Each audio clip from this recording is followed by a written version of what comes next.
Welcome to the channel. In this video, we'll cover this lab. Simply click on Start Lab. Once the lab is started, in the description box, I've shared this GitHub repository, and here we have to modify some of the things. So simply paste over here and just come to the lab instruction. From here, just copy the bucket, carefully copy it. Now from here till here, just copy the command. Okay. Just carefully copy it and paste over here. Hit enter. Now you can clearly see all things are done. Now just double click over here, right click and simply copy the IP.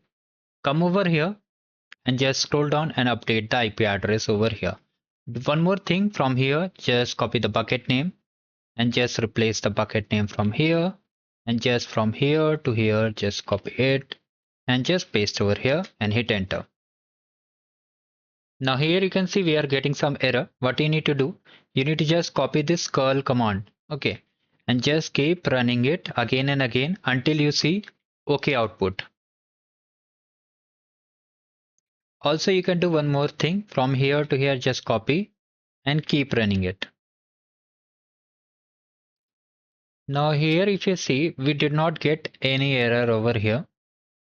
Okay, so now just try to check the score. And you can see we got the score and we completed the lab. Do like the video and subscribe the channel. Just keep running this command. Okay, just keep running these two commands until you get the score. Just follow as I'm doing, repeat the video and complete the lab.